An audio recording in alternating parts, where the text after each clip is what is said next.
Welcome to Real Talk Christian Podcast, where we drink coffee and have real conversations on faith, culture, and society. This is Mark Hyde and Chris Fuller. And on today's episode of Real Talk Christian, we are talking about the image of God, what it means and what it means in today's conversation.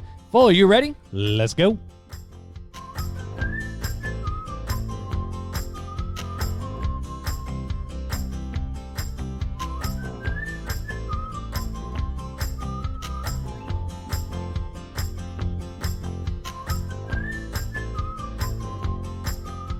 Fuller. What's up, Mark? Dude, how are you doing, bro? Bro, I am doing very good and am very, very excited. Why are you excited?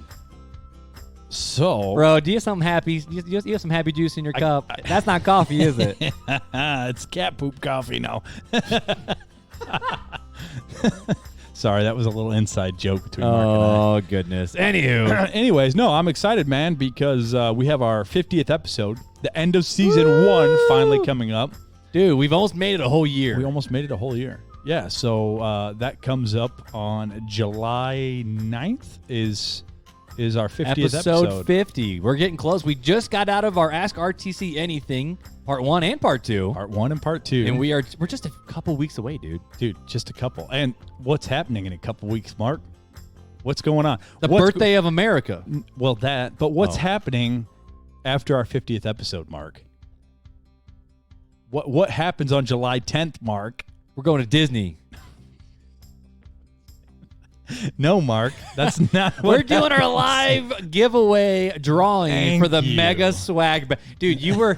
I'm like, come on, Mark. Now you know how I feel as a youth pastor, trying to pull information out of people who are just trying to be dumb. I couldn't stop laughing. I had to move my mouth away from the mic. It was like, come on. Yeah, so July... I can't believe we're talking about July already, dude. July 9th July is the 50th 9th episode. is 50. July 10th, we're going to go live on Facebook and YouTube to do the live drawing for our Mega RTC swag bag. We talk about that. We've talked about the mini swag bag. Yeah, well, yep. And so how do you get the mini swag bag? So the mini swag bag, you have to leave us a review on Apple or iTunes, Apple Podcast. Yeah, whatever. Or comment, right? Comment on our stuff or send us an email. And when you do that, email us at realtalkchristianpodcast@gmail.com with your information to win a free mini swag bag. And Mark, what comes in that mini swag bag? A sticker of the RTC sticker logo. You also get a button, and you get a little note from us. Yeah, just a little thank you. Just a little thank you for listening to us and giving us your thoughts on the podcast. But that's just the mini. Oh, now we're going to go into talking about the Mega. What do we win in the Mega? The Mega. Okay, dude. So there's a lot of crap in this Mega swag bag. Dude. There's a lot of crap. I went design crazy, and I kept going, buy. Yeah, at midnight, I'm getting my phone blown up. What do you think about this? What do you think about this? And I'm like, dang, dude. Hey, check out this design. Check out this one. You are definitely needing to get back to work. Get out of this quarantine stuff. But anywho, so in this Mega swag bag, it is valued, if we were to sell all this stuff like normal stuff, around $100. Yeah, right around $100 worth shipping, of stuff. Yeah. So we have inside the Mega swag bag, we have an RTC Tri-Blend t-shirt. Because here's the deal about t-shirts, guys, okay? We don't wear cheap crap t-shirts. They got to be comfortable. And I don't really even do 100% cotton that much. Like, I want at least a 50-50, but we're going like that next level and it's Tri-Blend. And it's the full color inkjet. Yep. It's not the vinyl. Nope, nastiness. it's direct to garment printing, so it's going to feel like the shirt. It's going to be comfy. It is going to be comfy. So we got that, but we also have an RTC drawstring backpack that goes along with it, so you can put all of your gear and crap inside. It's literally a Mega swag bag. Because it's a bag. It's an It's RTC an actual bag with the bag. shirt, and then we're also going to stick the sticker in there and the button, just like everything else. You also get a signed picture of us, though, Fuller. What? An 8x10, and we're going to sign it, and it's going to be nice. You can put it up on your mantle. I mean, you know you want that. You're also going to get the RTC mug that we use in every single episode. Every episode we've ever done, we don't record with it without it. Correct. we record with it. Yeah, we record with it. We don't record with it. So you will get that. It's got the gray handle. It's got the logo on it and everything. And it's not just like a cheap, like we were talking about, do we want like the cheap mugs? But I'm like, no, we don't want to look like a trucker stop. These are the actual mugs that we ourselves use. And we've had them for a while. and there's like no fading, no chipping. We were just talking about that before we started the podcast. We've been using them, I mean, weekly when we record, but let's be honest, I use mine. Dude, I use it all the time. Even when we're not recording. Right. And we've used them the last 6 months, and we've had no issues with them. No issues, yeah. At all. You also will get a fancy little business card that we have now. We'll toss a few of those in there so you can pass them out to your friends. You also still get a letter from us, you know, because we're nice. We're nice people. My favorite, though. Here it is, right here. We are going to send you a half pound of Fuller's home roasted RTC coffee. El Salvador. Which there's a story behind this blend. I've never had it. Yeah, because Janelle won't let me. I had 1 pound of it one time, and I roasted it. And Janelle, we had a cup of coffee, and Janelle goes, this stays here. And I'm like, what? And she goes, you're not. I'm drinking all this. This is my coffee. I'm like, okay, so it must be really good. So I ordered more of it now, and that's going to be coming. That half pound is going to be coming to you. And a whole bean, obviously. Yep, and a whole bean, because we want to keep it fresh. We want to keep it fresh. Keeps it longer, and that's going to come to you in an RTC bag of its own, the coffee bag. So our own coffee bag. So you get 9 different pieces in this Mega Swag bag, from a top-of-the-line T-shirt, drawstring backpack, coffee mugs, coffee, and all the other fun little things that are in there. And it's really easy to win. It's free. And we're covering shipping. Yeah, we're covering everything. It's completely free to you. So you might be thinking, Mark Fuller, how do I win this Mega Swag bag? And we made this really easy for you guys. So easy. You know, we live on social media. We're on Facebook. We're on Instagram. We're on both those platforms. So here's what you have to do, okay? And if you're on Facebook or if you're on Instagram, you can compete in this, but we're putting them together and drawing one name. Yep. It's not one from Instagram, one from Facebook. Person. It's one entry per person. But here's how you enter into the giveaway. If you're on Facebook, we will post a picture of the mini swag bag and say, share this, or we'll have a very specific post that you need to do this with. And you have to like the picture, you have to share it, and you have to comment. You can leave whatever comment you want. You can either tell us what your favorite episode is. I personally like the idea of tagging somebody. You can so just they tag can see somebody. I'm okay with that, or too. you can literally just say, hi, like that. Yeah, that works too. It doesn't matter what you say, but you have to leave a comment. It's like, share, and comment. Yep, you got to like, share, and comment on Facebook. But over on Instagram, you have to like it, and then you have to comment. But in that comment, you have to tag another account. Right. You got to tag them. You got to tag somebody. And here's the deal, okay? I know there's some giveaways where it's like, hey, you can have up to 10. If you tag 10 different people, 10 different comments, that's 10 different giveaways. We're just doing one because we want to keep it fair. So and if you do one on Facebook and you do this also on Instagram, I'm just gonna say it. You get 2 entries because you did it in 2 different places. I'm cool with that. You get the Facebook entries and the Instagram entries. You know what I'm saying? Yeah. So you just like it and then you tag one person. Now I think it's cool out of the goodness of your heart because Jesus would do this. Is tag everybody. Well, yeah. But, because obviously Jesus would probably be making TikToks right now. Walking on water. He wouldn't need a TikTok to do that. He'd just do it on his own. Wow. That was really bad. That was really bad. But either way. You could also enter, if you're listening via YouTube right now or Spotify, you can also enter if you just send us an email at realtalkchristianpodcast@gmail.com telling us what your favorite episode is. There you go. And you can comment on the YouTube stuff too. Yeah, do it. But either way, try to make it fair for everybody that may not have all the social media stuff. Exactly. I think of my parents who are like, what is social media? So you got to make it fair for them as well. I love it. But it's that simple, dude. So we're giving away the Mega Swag Bag the day after we drop the 50th episode. So we're dropping it July 9th, doing the giveaway July 10th. We will contact you right after we draw it, whether you're on Facebook or Instagram. But here's the catch.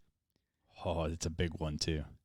You have 24 hours to email us back your address. 24 little small hours. We will tag you. We're not just going to say it and then walk away. We will notify you, hey, you won, give us your address. This is the good thing. If you're not on social media that much and you send us an email and you check your email more often, we'll send you an email with it and say, hey, this is it right here. Like, you got 24 hours. Just send us your address. And if you don't, we will draw a different name. If you do not get back to us by Saturday night, we will. If you don't get back to us Sunday morning, we're drawing a new name. Right, exactly. That's sometimes it just be like that. Sorry. Sometimes it just be like that. So anyways, what do we, so let's talk about what we're drinking tonight. Yeah, we were drinking, I guess, because We're not. I mean, both of our cups are empty. I'm now. actually really. I mean, we won't bore you with too many details, but we're drinking the. Hold on, Ethiopian? Nope. Guatemalan blend. But you roasted this one differently. You pan roasted. I did because my roaster, I burned up the motherboard on it, and I reordered another one so I can roast the coffee for the Mega Swag Bag. There you go. But I burned up my motherboard, so I actually skillet roasted this, and it was really good. We drank it too fast, so no, I'm a little kid, so I'm like legit drinking a Capri Sun right now. But your Capri Sun's empty, so we literally have nothing, and we're at the start of the podcast. This is not good. This is a problem. But I've had coffee, and then I turned to a little kid and had a Capri Sun. And then he's gonna have to pee in about 20 minutes. Right now. Like right now. So we got to move through this pretty quick. But anyways, Mark, before we move on, one last thing. Do we have any reviews? Not right now. Man. Not right now. At time of recording, we have no new reviews to read. I mean, I'm almost thinking that if you leave us a review, I mean, that should almost be an entry for the Mega Swag. You think? You leave us a review, maybe. But you get a free mini swag bag maybe out an of extra the review. Right, but maybe an extra entry. I don't know what you think, Mark. Let's do it. Let's do it. You get an extra entry for a review. We're for the people. I'm for the people. We're for the RTC people. So if you leave us a review, not a comment, a review on Apple iTunes, then you will have an extra entry into the Mega Swag Bag giveaway. And don't forget Facebook, and don't forget Instagram. But anyways, that's a lot of housekeeping stuff we had to do today, man. Woo! What are we about? 20 minutes in now? Only 12. We're 12 minutes. We're doing good. But either way, so we're done drinking coffee. So I guess now that we've all been caffeinated, it's time to have a really fun conversation that we're about to jump into. This is a conversation that I haven't even looked at yet. You kind of typed up some notes for us, and I'm going to let excited. I'm going to let you run with it. Have you ever heard, Fuller, of the term Imago Dei? I have not. So it is Latin for the image of God. You've heard of we in America, man, we speak English. I know, but it's fun. Like you have what seize the day? Yeah. Carpe diem. Yep. That's it. So you have Carpe diem, which is seize the day, and then you got there's other ones where I'm trying to remember what was before the face of God. That was a big one that was at Northland. But the Imago Dei stands for the image of God. When you read in the Bible, when you read Genesis 1:27-28, you see that God created, and this is a direct quote from the NIV actually. It says, "That's okay." The King Jimmy people, you want to have a conversation with me? I'll put you down. Let's go. All right, let's have that conversation. But so it says, so God created mankind in his own image. In the image of God, he created them. Male and female, he created them. Keep reading. God blessed them and said to them, be fruitful and increase in number. That means have sex and have babies. Fill the earth and subdue it. Rule over the fish of the sea, the birds of the sky, and every other living creature that moves on the ground. So when God created Adam and Eve, when God created humanity, now it just says, mankind. We don't want to get into the whole jargon. It's just a fact of that's the old term for people. When God created humans, not dogs, not birds, not other things. When God created humans, he made them and fashioned them in his own image. And then he told them, now that I've created you, here's what you are to do. So when we talk about that God created people in his image, that is a big conversation, and especially bleeds into a lot of in other the recent history of the world, really at this point. Because I mean, we're dealing with COVID and people dying and getting sick, and that's those are fellow image bearers. We're dealing with Black Lives Matter. We're dealing with police brutality. We're dealing with this versus this and that versus that, and then all of a sudden these are all coming to a head. And hopefully through today's conversation, we're going to have some real talk on this, but it all stems back from the fact of how you view how man is created will dictate how you treat those who are around you. Right. Yeah. So when you think about the image of God, the image, it refers to, a person both who is and what a person does. And there's a school of thought where it's like the image of God is just who you are, not what you do. But in the text, we see that God created them in his own image and then told them actually what to go and do. I want to read this quote before we jump into the conversation. It's from David Clausen of the ERLC, which is the short for the Ethics and Religious Liberty Commission. If you're part of the Southern Baptist Convention, that's actually a Southern Baptist arm. Russell Moore runs that. The quote says, man is the visible representation of the invisible God. If one wants to know what God looks like, simply look at man, the crowning jewel of creation and the only creature made in God's image and likeness. One of the tragic results of sin is that man no longer properly images God. The remnants of the image have been marred. And although we have been made in the image of God, Jesus is the ultimate image of God. So when we have this conversation of just what is the image of God, long story short, it's the fact of man is separate than all of the other creation. Right. Nothing else was made in the image of God. We talked about that in the faith and science episode. Mm-hmm. Yeah, but we were the only creature, quote unquote, that had the breath of life. The breath of life breathed into us. And we were the only creation that when God looked at it, he said, behold, this is very good. Not just good, and we're the only good. creations where he said, let's make man in our image. In our image, right. So when we view the idea of image of God, we have to establish this ground rule of all creation. No, let me be. All humans are created in the image of God. Therefore, Correct. we all have the same rights and values and dignity and worth in God's eyes. And I think if we're going to go there and we're going to solidify that rule, we also have to solidify the rule that God created Adam and Eve in the beginning of time. Yeah. And that all humans directly come from the line of Adam and Eve. Right. And it even changes your worldview a little bit, too. I mean, maybe, I'm not jumping ahead too much. We'll just jump into it. You know, when you think of the Christian worldview, it's actually in my opinion, the most holistic worldview there is, because when you look at the Christian worldview of just human rights and human dignity, for example, not saying that all Christians have accurately lived in this reality. Our own Southern Baptist Convention is a testament that you can be a Christian and still get crap wrong. I think that's every Christian. Every Christian we all get stuff wrong because we're sinful humans. Right. But, you know, in the Christianity has, I think, one of the most consistent worldviews of what the world is crying for right now, because we're saying that, you know what? Whether you're black, whether you're white, whether you're Asian, whether you're a genius, whether you're, you know, maybe not have book smarts, but street smarts, whether you're a fully quote unquote put together human, or you're just trying to make ends meet, or even if you're special needs, it does not matter. We're all fellow image bearers of God. Therefore, all of us, no matter where we are, where we came from, what our skin color is, what our intellect is, what our emotional abilities are, right, we all have the same equal dignity, value, and worth in God's eyes. But when you take the Christian worldview out, when you leave it with the sinly world, and you look at how evolution works, human dignity actually is not a thing. We talk about this in the personhood theory conversation, where if you believe that in evolution that we all came from this random thing, it's survival of the fittest. If you're weak, sorry, you get killed. Yep. If you're strong, you survived, because you want to get rid of the weak in order to make room for the strong. Let's look at history. That's how history for thousands of years has dealt with it. Even back in the Old Testament in the Bible, of, you know, the Philistines and the Israelites trying to overthrow one another. Now, the Israelites were doing it for God. The Philistines were just trying to get more stuff, I guess, people, slaves. And that's where racism comes from, is we are better than you. Right. Well, so it comes from that evolution type of thought process, or the multiple gods back in the Old Testament of we're not in the image of God. So, you know, I'm a different color.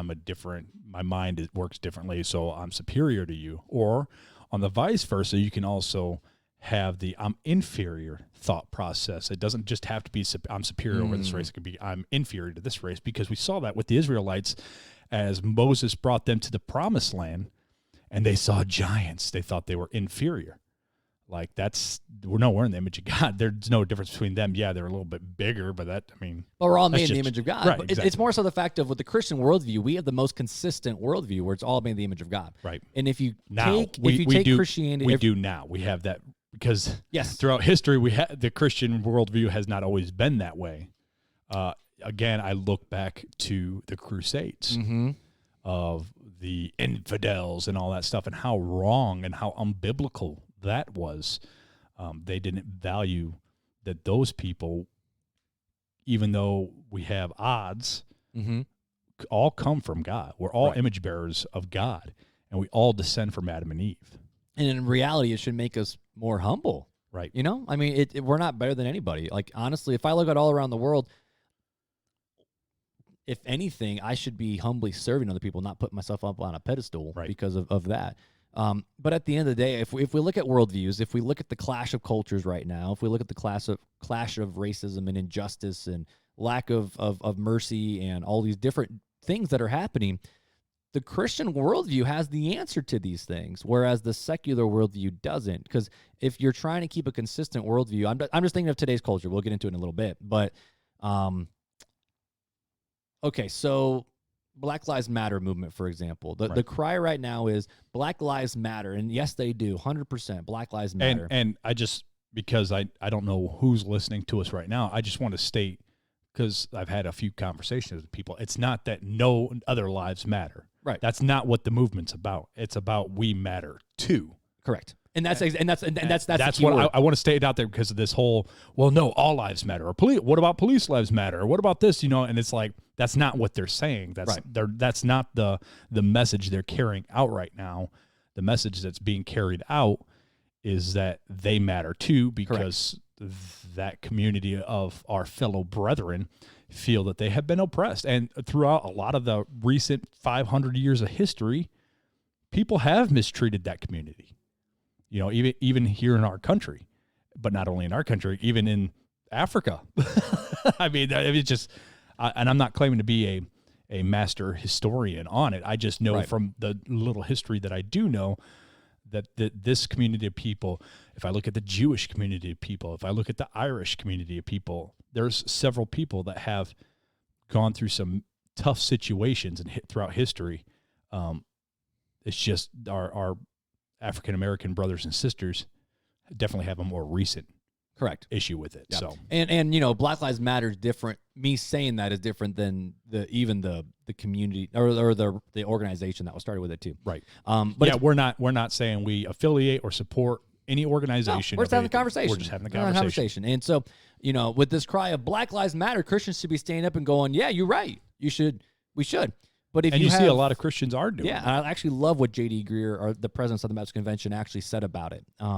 It's actually a pretty cool article. But the secular worldview, if we're talking holistic worldview, where it's like, nope, it's survival of the fittest, the weaker die, the stronger go, Black Lives Matter doesn't fit into that secular worldview. Right. So the question is why is there such a outcry? Why is there such a push that, yes, Black Lives Matter too? Why is there? It's because we're all made in the image of God. And inside of us, I would argue that this is the common grace that we're all given. Since we're all made in the image of God, we all know that inherently. We all know that every single person has value and has worth. Right. That's just instilled into us. It's built into us. Well, it's as humans. It's the transformation and reformation of our minds once we become a Christian. Because a lot of people haven't grown up in the Christian faith, and it takes them part of their adult years to really learn that, and for Jesus to change their heart. But I'm even talking about those who aren't saved. They just know that our lives are all of equal value, dignity, to worth. A point, right? Because I think of abortion. I have that written down. Yep. I think of abortion. I think of human trafficking. I think of the civil rights movement just 50, 60 years ago. Yeah, that Martin was King going on. Jr., Yeah, Frederick I mean, Douglass. all sorts of stuff that we don't, as a human race, without God, we do not always value every human life like we should. Right. So jumping into that real quick then, these are just various ways that I was thinking. I actually read a book about this, and there's a wonderful podcast that Carrie Newhoff had with a pastor down in Indianapolis who actually recently wrote a book of the ways that Christians have responded to the fact that everyone's made in God's image. And the first one is, even back when Christianity first became a not organized religion, but right when as the apostles church emerged. Started. Thank you. The church after emerged. The day of Pentecost. Who did you see picking up the orphans in the streets and taking in kids? And it was a different process, but in today's culture, it would be adoption and foster care. Yeah, followers of the way. Those who follow Jesus were taking kids off the street and raising them as their own. Right. And even widows. Like the church was the first person and financially supporting, giving them housing. Right. And we actually have written records of widows' names in official logs. Right. Which never happened. Right. Never happened in Roman culture. Yep.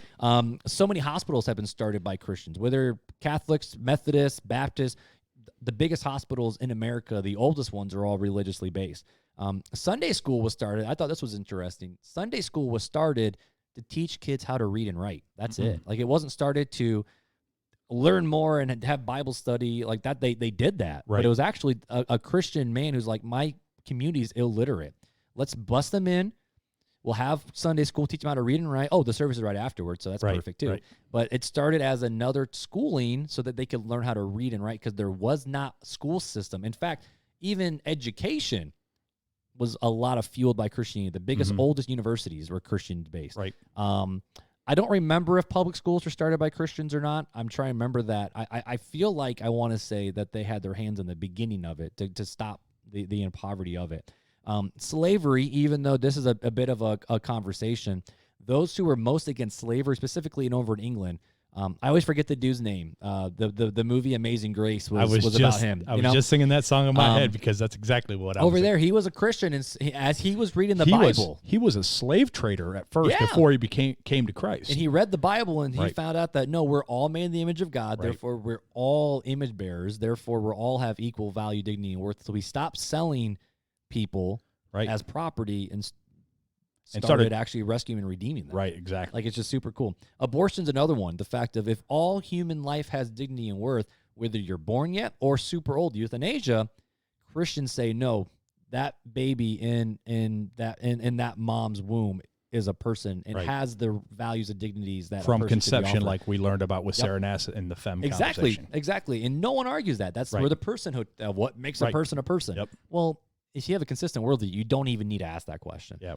Another one is special needs individual. I think of that. Tim Tebow, he's a Christian. Why do you start the Tim Tebow Foundation and the Night to Shine organization? Is because he's like, these people are beautiful people made in God's image, and they deserve the exact same stuff that we have. Right. Beautiful story. Human trafficking is another one. I mean, Christians are shutting that down like crazy. Victims of abuse, sexual and physical, Christians have started thousands of organizations, and this is one that not only that, but just I think of Celebrate Recovery, dude. Yeah, drug abuse. You know, you can not just be doing it to somebody else, but doing it to yourself and learning that you are in the image of God. I mean, and Rick Warren's church, Saddleback, started it to help people get out of that.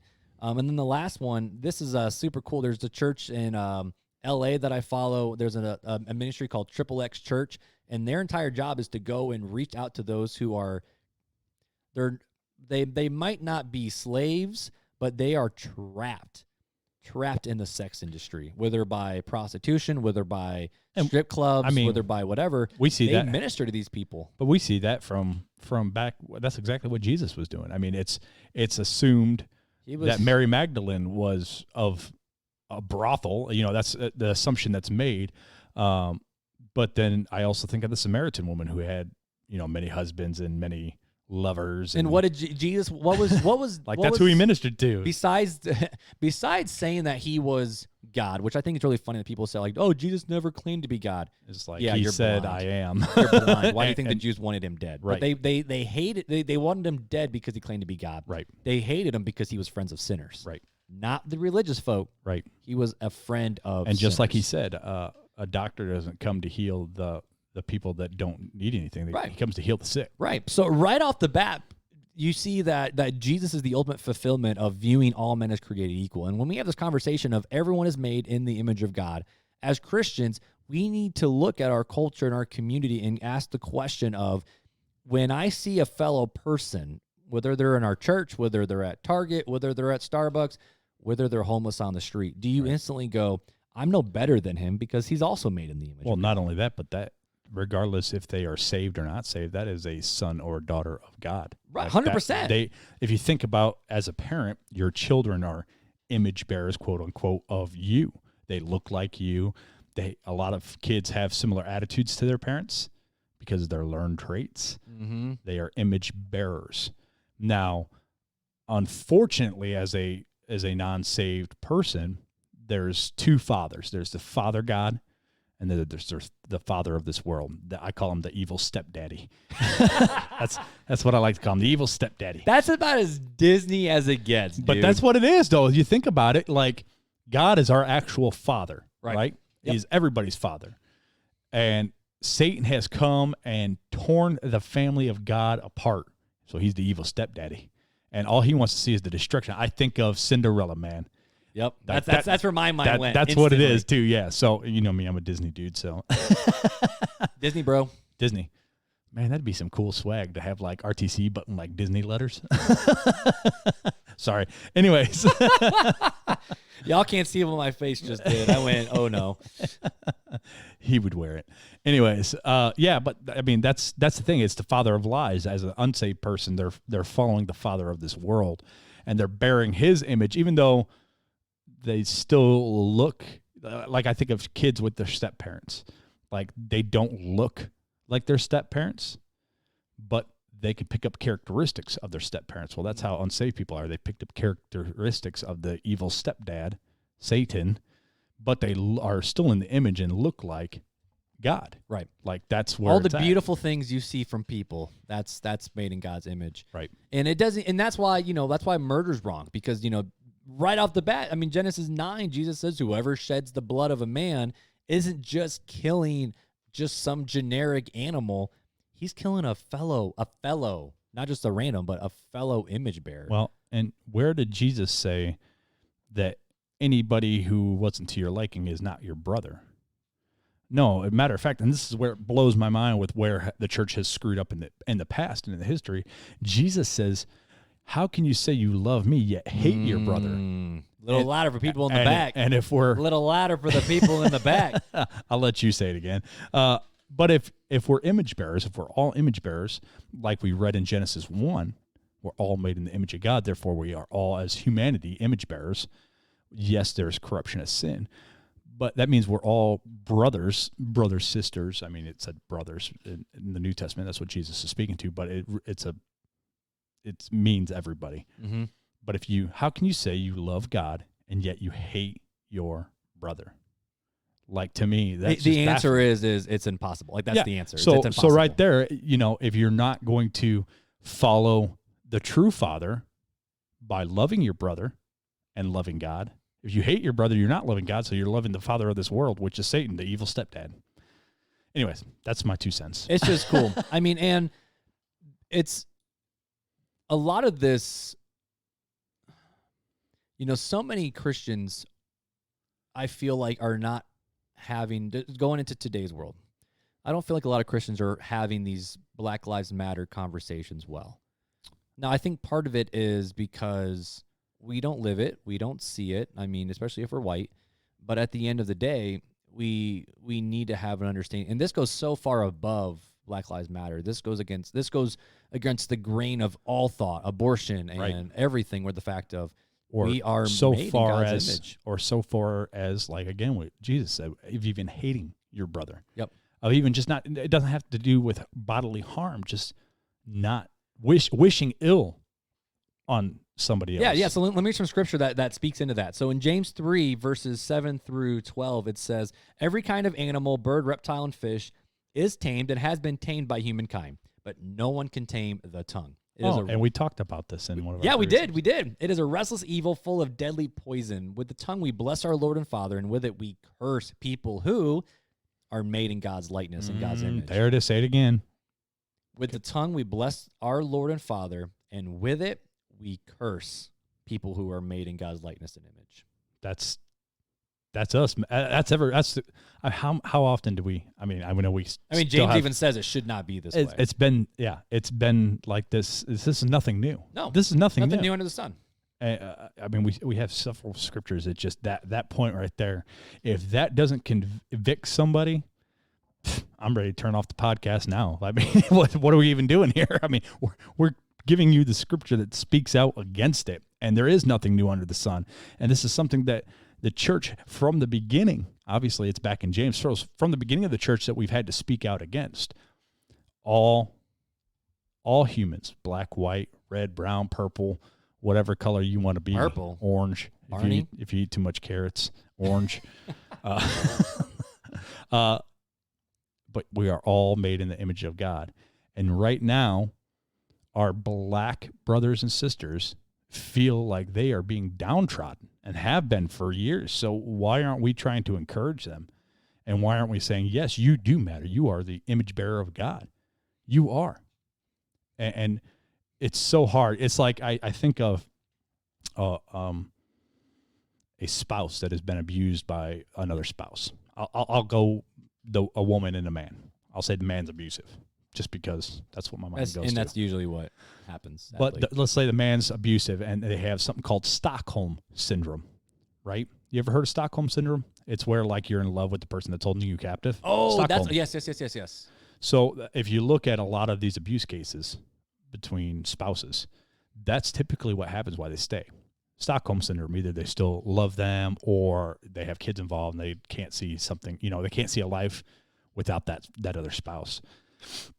But they're believing a lie. And that's where Christians need to come in and tell them the truth and stand by them and walk with them in the truth.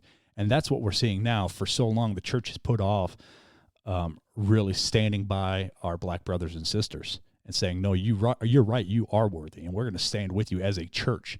And that, it doesn't matter what color we are in the church, but as a church in whole, we are going to stand with you because you are in the image of God. You are.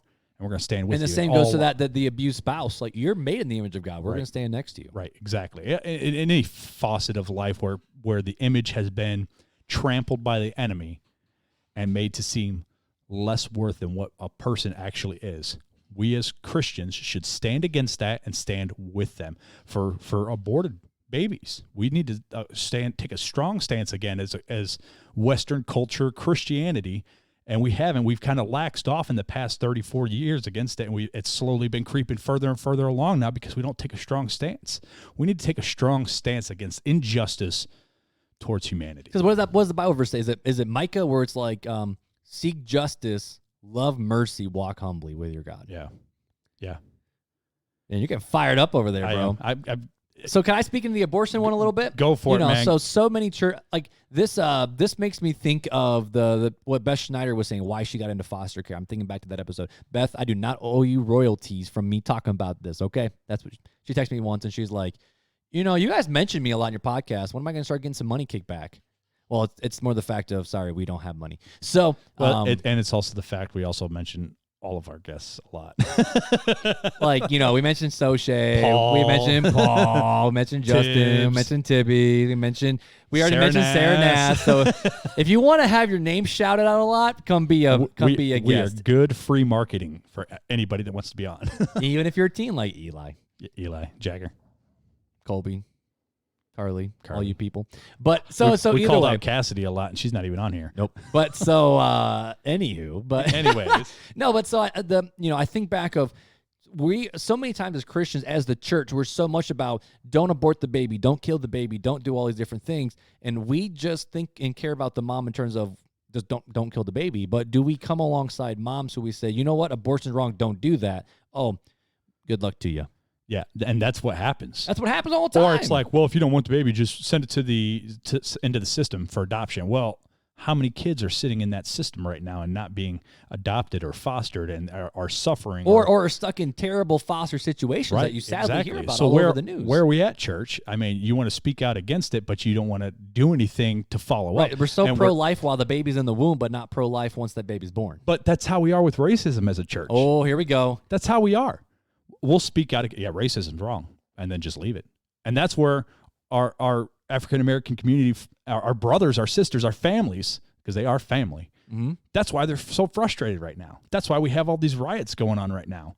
It's because it's out of frustration. It's because the church hasn't stood by them. It's a, what did I see? I saw it somewhere. Somebody says it's a moment, but nobody wants to follow through with the movement.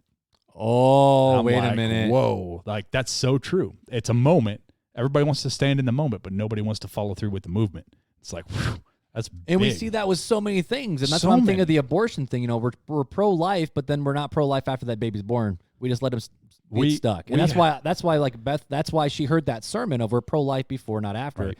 That's why she got into fostering and adopting. And to me, the church has really went from one extreme to the other. We really have as a church. And you may disagree with me, Mark, but I think back to the 30s, 40s, and 50s where the church is like the 1930s, 40s, and 50s. Like turn or burn, right? We've said this, how wrong that is. Oh, yeah. And now we're on the opposite end of the spectrum where it's just love. But I don't want to get too close. I don't want to get too involved because loving might hurt. You know, we might have to speak some truth in love. We might have to stand up against some injustices here. And grace is messy. But yeah, love is messy. Yeah, it is. People. I'd rather just dealing with people are messy. I'd rather say it from afar and then walk away. Yep. And I'm gonna shoot some more holes. So, because so many people, they're like, oh, you know what? I give my money to missions. I give my money to here. I give my money so you can go do that. But I want to stay in my pretty cozy life. Right. My $200,000 house, driving my 2016 And we're not here preaching against people who have those things. No, not at all. And honestly, I'm in a place in my life where I'm asking myself those questions. Saying I'm a single dad with 2 kids. Like, I don't got so much bandwidth with the job. Right. Like, but what am I doing? Is the church coming alongside Mark right now in his time of crisis? Fuller is. Well, yeah. But that's what I'm saying. Like, this isn't so much a condemnation to the church. It's a call. We're calling you out. We're calling and saying, step up. It's time to step up.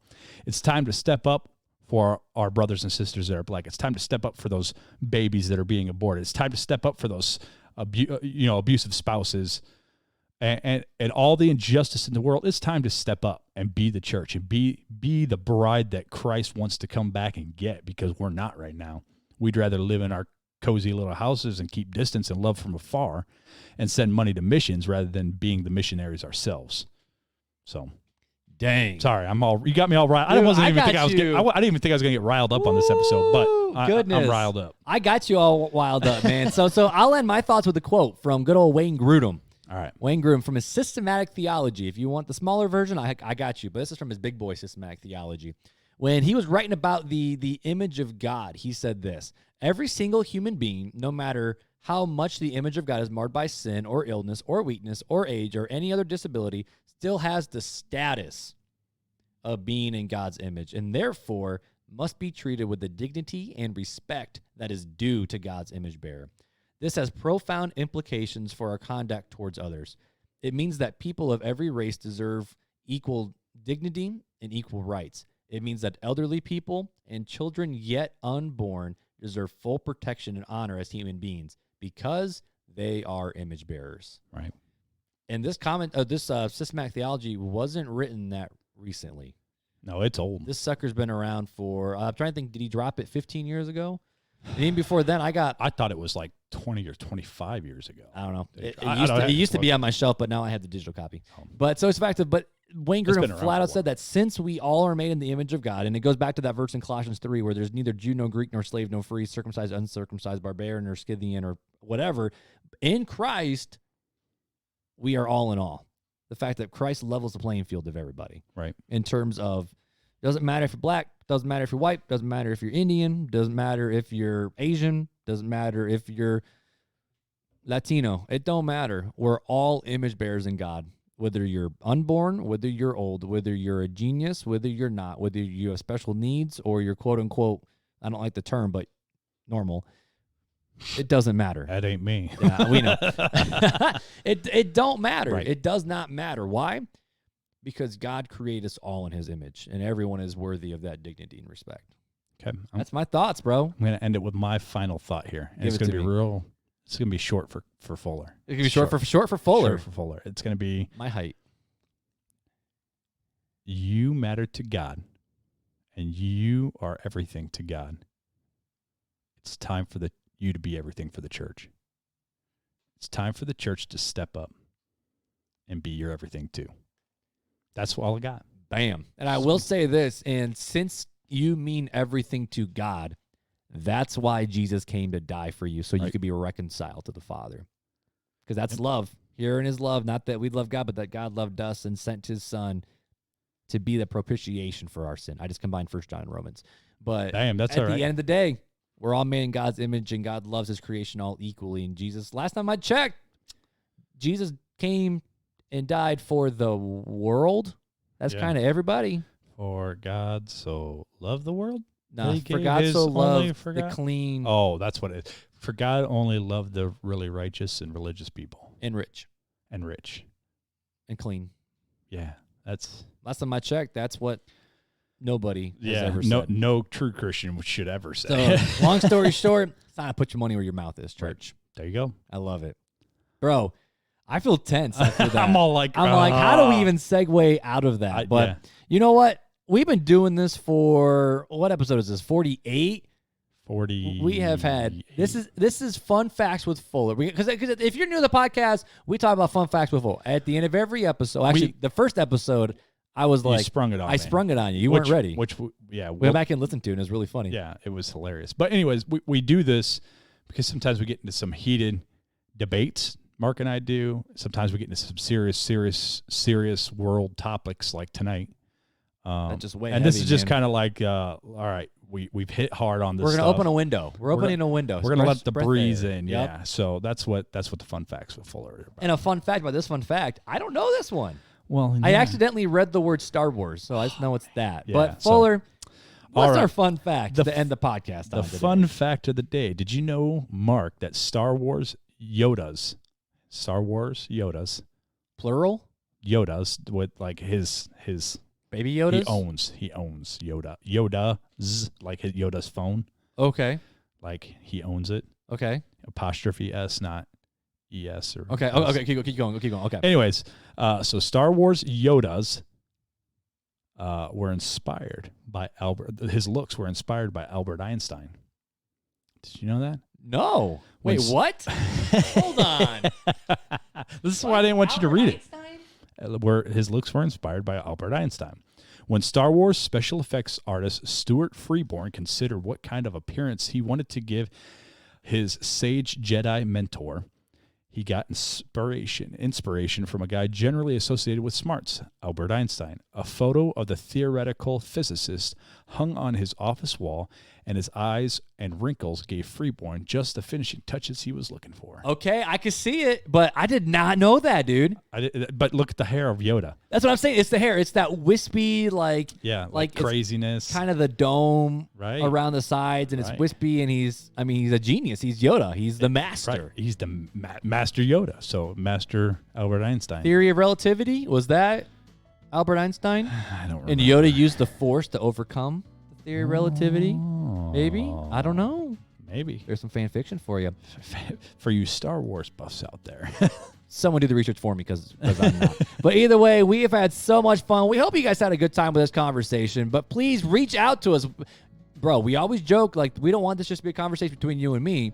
We want to bring the conversation into all the spheres that we're in, you know? Yeah, definitely. So reach out to us on Facebook or on Instagram or at Twitter at Real Talk Christian Podcast, or you can always hit us up on our email at realtalkchristianpodcast@gmail.com. But until next time, take it easy.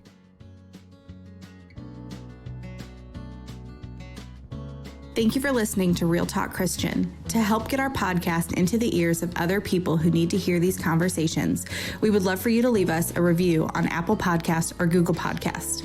To keep the conversations going, feel free to follow us on Instagram and Facebook and share our content with others. See you next time.